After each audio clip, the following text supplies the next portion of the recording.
Hello everyone, Loremaster of Sotek here today, and as I'm sure you've seen from the thumbnail and people posting it on every single place that's relevant to Total War stuff, there was a pretty massive announcement today from Creative Assembly, which I will pull up in the background here before I switch back to kind of the focus screen, but they have told us about the next upcoming DLC, which is to say that to just cut straight to it, they have revealed that while there is going to be a roadmap, as well as talking about the future vision of Total War coming up on the 26th, which is 26th of June, which is a couple of weeks from now, they have gone ahead and talked about what the next just full-on DLC is, which is that they are going to be doing Khorne versus Greenskins versus Ogres, which I will say, not to be that guy, but I predicted this DLC a really long time ago.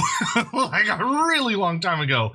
If you go back and watch my videos about when they revealed Shadows of Change, like not the actual DLC, but when they talked about that they were going to do like Tzeentch, Cathay, and Kislev, and then they were going to do Nurgle, Empire, and Dwarves and stuff. If you go back, or I think just the name Thrones of Decay, but if you go back there, I actually was predicting that the ideal DLC for Khorne would be Khorne, Ogres, and Greenskins. So, hey, I still got it. But anyway, much more importantly, a lot of people have been messaging me on Twitter and Discord and showing up in my streams and stuff and constantly asking about the leaks from, everything going on. From Legend and stuff, and I didn't really want to talk about it. I didn't really want to make any videos on it or address it, because at the end of the day, I think that leaks tend to be super not helpful for a myriad of reasons, and this is just a perfect exploration of why I don't do it, because a lot of the time they're just wrong, or even if they're not necessarily wrong, plans change, things change. So even if Legends leaks had been correct, at some point, they clearly no longer are. And now it just makes the whole situation look kind of ridiculous. That being said, I do want to be completely transparent of that. I do find this reveal to be surprising and quite interesting, in that obviously they have pivoted away from the Slaanesh DLC, which we knew, but what they have pivoted to is a bit strange, because originally Creative Assembly did put out a comment after Thrones of Decay where they essentially said something along the lines of that they were already well into developing the next DLC that would take place after Thrones of Decay, and that the current intent of the company was not to make any more DLCs as big as Thrones of Decay and Shadows of Change, to make sure that the value and the price stayed relatively low. And also presumably so they could get them out faster. That appears to no longer be the case. So while I do think... So what I mean to say by that is, I don't want to be the guy coming out and being like, ha ha ha, like the leaks were complete bullshit, blah blah blah. Like, I don't know that they were complete bullshit. I don't think I can say with any confidence that they were completely wrong and CA was always planning to do what they're doing and they just have released this.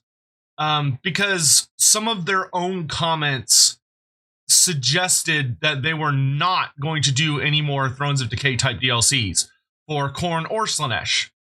But here we're looking at it going, oh, okay, well, I guess they changed their mind. Now, you could argue that, oh, well, they always were going to change their mind, and now we're just seeing that, which is totally possible. That could genuinely be the case. You could argue that maybe the leaks had some truth to them, and CA saw the reaction of the community and went, okay, nope, we're not going to do that then, so let's pivot to something else. That could be the case. You could argue that, oh, the leaks were entirely true, and CA saw the reaction and went, oh shit, let's pivot. I don't know. I don't know what the correct answer to any of those is. I will say that it would be surprising to me for CA to do a complete pivot from because there were aspects of the leaks that I didn't hate and I thought would be fine.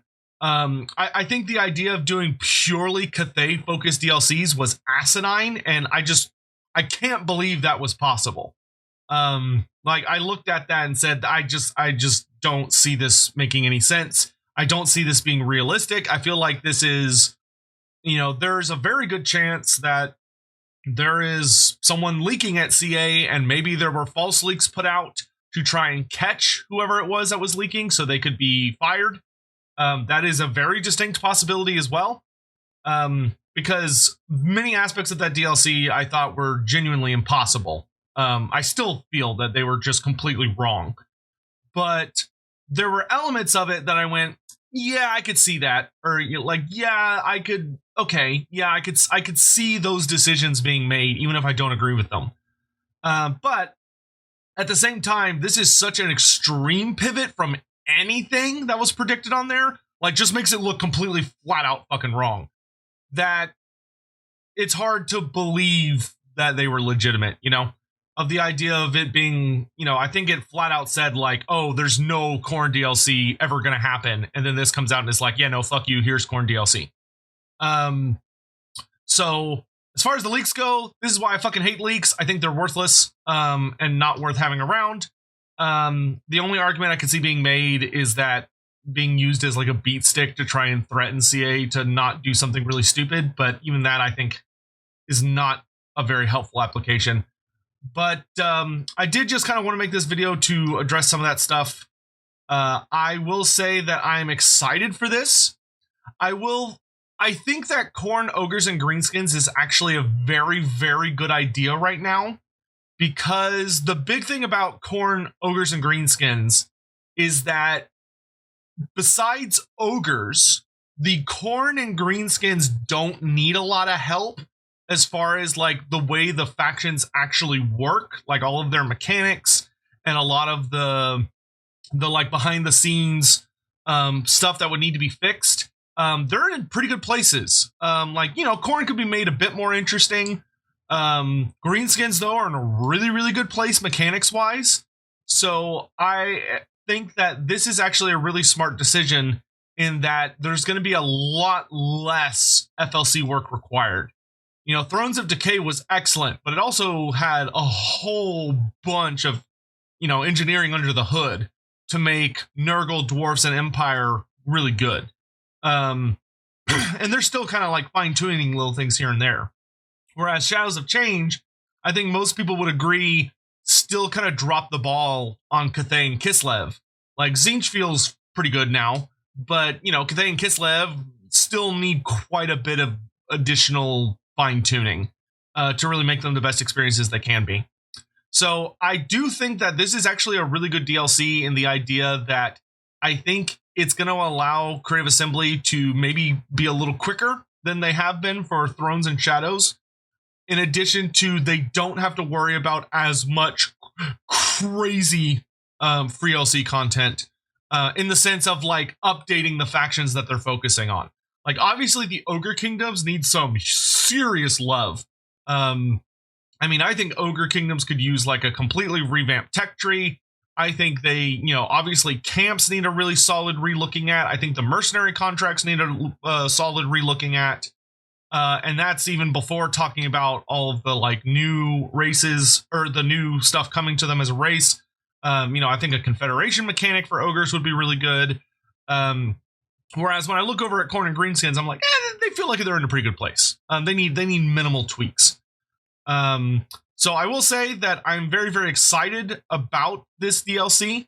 I hope it's going to be just as good as Thrones of Decay was. I hope they're still going to do the same thing of allowing people to only buy the pieces of it that they want to, and offering like bundles for people that buy more than just one of the races. Because honestly, the thing is, I thought Thrones of Decay was a complete knockout, like a hit out of the park. And as far as the future of Total War goes, I don't think we need that many more three-way DLCs. I think doing one for each of the Chaos Gods and it having like several other races included is totally fine. And then they could put the three-way fight DLCs away. You know, they can package them away and be like, all right, they did their job, and focus on some other types. Like, I will say very bluntly that I am still very, very much hoping for a Champions of Chaos type DLC for the vampire counts, where it's like the Vampiric Bloodlines DLC, and it comes with, and it focuses on all of the non-Von Karstein bloodlines, where you get your Lamians, your Necrarchs, your Strigoi, and your Blood Dragons, which I have a whole playlist where I go over everything that can be done for all of those, from mechanics to characters to all that, and I'll link that somewhere on the screen so you can click it if you want and go check that out. But you know, I'm, to be honest, a little shocked we're getting a full Khorne DLC, to be honest, because Khorne really isn't missing anything. If the goal is to make it like Thrones of Decay, I feel like they're gonna struggle a bit to come up with 5 units for Khorne. But it's gonna be fascinating to see what they're gonna do for the Lord and Hero. Like, Khorne doesn't have the obvious thing of, oh, well, we need a sorcerer lord and a sorcerer hero, because obviously it's Khorne. So they're gonna have to come up with something new, which is gonna be really interesting, or alternatively something very old. But it's gonna be fascinating to see what they do. I, of course, will be putting out videos here in the very near future about all the different things they could be doing. So we'll do different videos focused on each of the factions. I will say that Greenskins, to me, are a group that I feel like there's 3 more legendary lords I would really like for Greenskins. And Greenskins, funny enough, are missing a ton of units from their books. Many of them are variant units, but I've seen a lot of people in response to seeing Greenskins being like, oh, Greenskins, like, that's kind of weird. I didn't think they need more DLC. No, they do. Like, they absolutely do. There are quite a few things missing from their roster. They're missing tons of mounts, even though some of them are in the game but haven't been enabled, which is really weird. Like, I actually had a chat with a CA developer about the whole chariot situation, which is super odd because it's something like, I think the chariot mounts were enabled back in, or like they were put in the game back in like Warhammer 1, but something happened where they weren't made playable, and it's like this weird leftover code thing that is just going to take like a little bit of, it takes more than a little bit of effort to fix, but it's fixable. So it'll be nice to see that finally get fixed with this, because that will definitely be something that gets put on the fixing block. But yeah, I don't want to wax too lyrical on this video. I want to keep it kind of succinct and short, not be a big 30-minute ramble. So please look forward to us discussing the changes, or what could be coming for Khorne, Ogre Kingdoms, and Greenskins. It's going to be a really exciting DLC, I think. That's just all about people beating the hell out of each other in combat.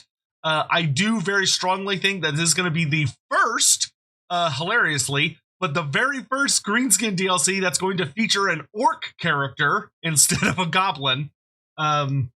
So it should be fun. It should be bashy and all about just kicking ass and taking and chewing bubblegum, as Andy likes to say. So please stay tuned for more content on all of that. I hope you're all looking forward to it. Please let me know what your thoughts are about the whole situation down below. I do want to reiterate something that I've said many, many times when people have brought up these particular conversations to me, which is, please don't go around like flaming anybody. Like, I genuinely, deeply do not believe that Legend put out the leak type information in bad faith. I think he was genuinely trying to do the right thing. Whether he did or not, I don't think there's an answer for that. It's just going to be a matter of personal opinion. But this is very interesting to see. I do think that nobody predicted this particular turn of events, mostly because it kind of contradicts everything we knew beforehand, where the original roadmap said we were going to do Slaanesh next, and that's clearly not happening right now. And then they had put out a statement immediately after Thrones saying they weren't going to do another one of these 3-way DLCs, and that clearly is no longer the case. So something definitely pivoted. It's just a matter of what and how big. But regardless, we live in interesting times, And I will say that whether it's because they changed their mind or whether it's because this was always the case, I am extremely grateful that the leaks were bullshit. I cannot express how thankful I am that they are not true. Because I think a Cathay versus Cathay DLC would have been the most asinine, dumb bullshit we've ever seen. That would have been horrible. Absolutely horrible. So, yeah, more to come in the future. I think something you're probably going to see a lot from me in the coming weeks is I'm going to be hammering home pretty hard, I think, on content for what I think every single race needs to get us to the end of the Total War Warhammer saga. And that will actually include some talks about the other races that are not in the game that could potentially be in the game as well. It's something that's been on my mind a lot lately, especially with kind of the looming shadow of Total War 40K, which I do think is a thing. I think it's undeniably a thing. I don't think it's going to come out for at least 2 years, at least, probably more. But there's a lot to talk about. So I hope you will join me for all of those discussions right here on the Loremaster Sotek YouTube channel. And we'll have much to chat about soon. So thank you all very much for watching. Please leave your thoughts down below so I can read them and we can have a little dialogue and chat in the comments. And I'll see you all again very soon, where we're going to start talking about Khorne. So till then, please take care, and I'll see you around.